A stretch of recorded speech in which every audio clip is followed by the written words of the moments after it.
goes back out to kick this one off. Taken at the 15, a short kick. And they will wrangle him down a couple yards shy of the 30. First and 10 at their own 28-yard line.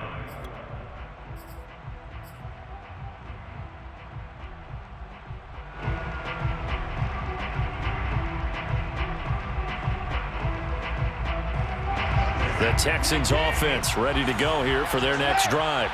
And they were terrific in the first half, built up a sizable lead, and it's just been cut into a bit following the opening drive score on the other side. But this is a unit that has to be itching to get the football again. You can say that again. They've got to be pretty eager because, let's face it, they've had to sit through halftime, then sit on the sidelines and watch that drive. So you can bet that they're saying, let's get on with this. We got to go out there and get some more points. Third quarter from Southern Nevada. Here's a 2nd and 10. Now it's Watson. And it's complete to Martin. And they nearly get this all the way to midfield. Mark him down at the 49. And while we may be looking at the scoreboard, this offense certainly is not, because they're showing no signs of backing down, even with a 3-score lead here in the third quarter. I think they keep taking their shots. They've seen blown leads happen throughout this league. They don't want to fall victim to it themselves. The tackle made by K.J. Wright. Well, sometimes you just have to give credit to the defense. Great job there at the point of attack, holding up. They won their battles at the line of scrimmage, left him no space to try and run. A really nice job swarming to the ball carrier. He's got it to Collins, complete. And he'll go out of bounds inside the 15-yard line. The timing was absolutely true as he caught it working across the field. Plenty of space for him to roam, but notice how he keeps his head on a swivel, looking for defenders who may crop up out of nowhere. That turned into a big play. And a 10th carry here for Martin. And effective running here. He'll take it down inside the 10. 46 yards on the ground for him so far. This drive is turning into an extended one, and the guy carrying the ball, he's becoming more like a body blows guy. Every carry is putting some damage on the defense. So after a while, I'm not too sure how many guys are going to want to run up and tackle him.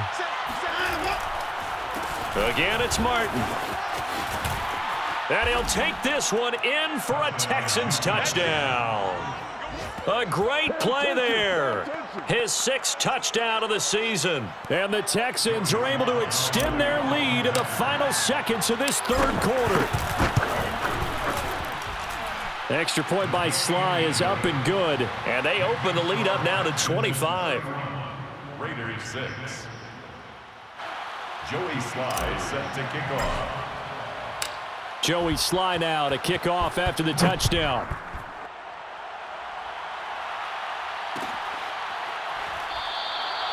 And it'll come out to the 25 as he will not attempt to return.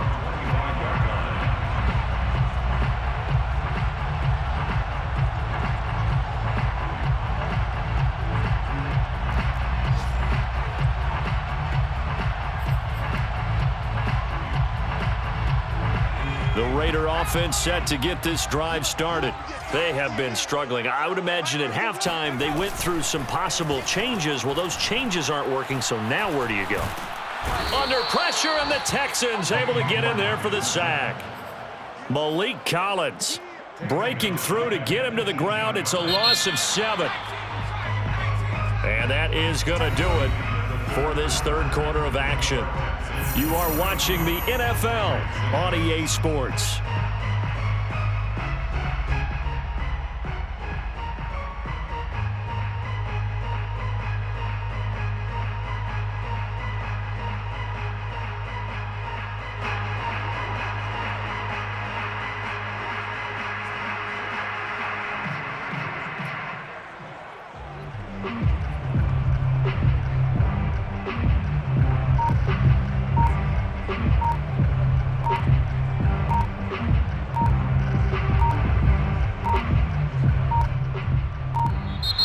Boy, and now they can't even get a play off.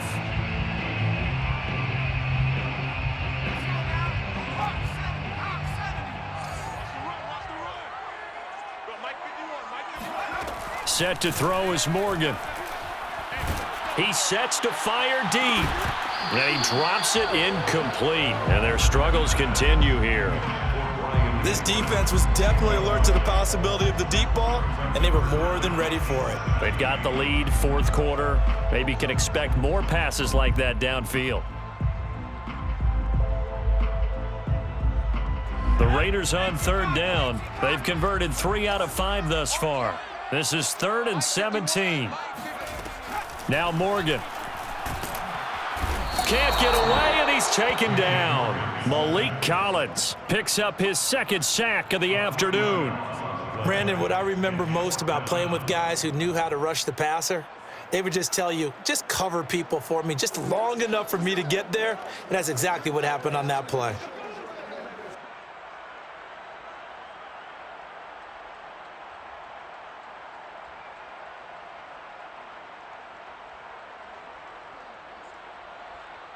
Here's A.J. Cole now as the drive goes backwards, so he's on to punt it away. Oh, it's a wobbler here. And certainly not the greatest of kicks there. This one will be down inside their own 40-yard line. At the 36-yard line.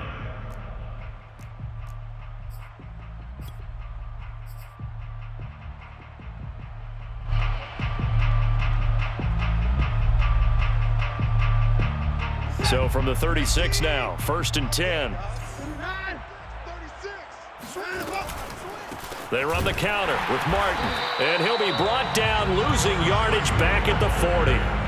It's a loss of 4 on the 1st down play. Brandon, it's clearly a running situation when you're up in the 4th quarter. They're going to have to stack the box and make it difficult for them to move the ball. Made it very difficult right there. Now they need to repeat that effort. Yeah, bring 7, 8, 9, whatever it's going to take to slow them down.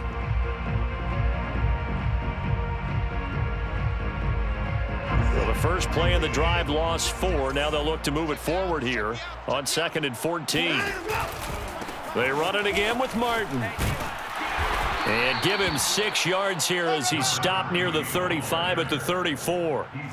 Brandon, I've got to think this offensive line has got some smiles on its faces. And I know it sounds crazy, but they practiced for this back in training camp. They knew they'd be in situations where it'd be extra defenders in the box coming after them, trying to keep them from locking down a game. Right now, they want to show the world they're up to the challenge. And that is knocked away in the middle of the field and incomplete. They went with the dime look that time on defense, just flooded the field with defensive backs, blanketed everyone, took away all the passing angles, thus the incompletion. Joey Slye comes for the field goal. A 51-yard. And his kick is right there. It's good. And that will extend their lead even further. So it's 3 more points, and that widens this thing out even further here in the 4th. And you know in this league, you can never have enough points, but this widens it out, as you said, and now it's all about ball control, isn't it? And this will not be returned. It'll come out to the 25. Their own 25-yard line.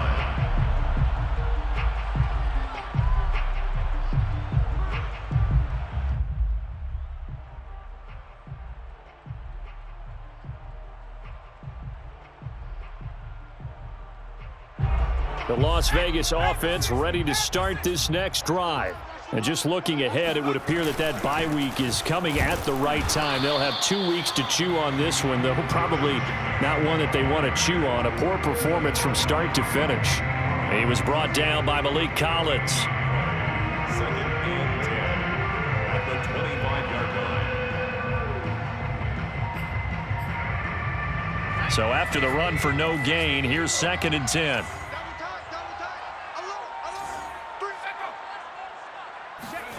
Morgan. Catch made. It's Moreau. He's got this almost to the 40 before going out. Well, this game is certainly pretty well over. They can go ahead and mark it in the win column. But as a defense, they don't want to get so soft now that everybody just throws the ball all over the place against them, gets big yardage, and puts points on the board. They have pride, too, on that side of the ball.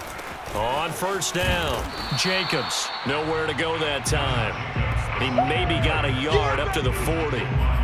Yeah, things were pretty stacked up there in the middle of the line. A lot of bodies, not much space. I think ultimately he was fortunate to get anything out of that run. On 2nd and 9, Morgan. Oh, hit as he throws there, incomplete. We've seen this quite a few times in this game. Offensive line unable to keep leverage, unable to keep people away, facing a lot of pressure. Fortunate just to get rid of it. One of the reasons they're down is that inability, though, to stop the pressure. We saw another example of it there. The Raiders on 3rd down. They've hit it 50%, 3 of 6 to this point. This is 3rd and 9. Here's Morgan. And he's going to go down. The Texans come at him and able to bring him to the ground. Chris Barnes drops him for a loss of 12, and it also brings up 4th down.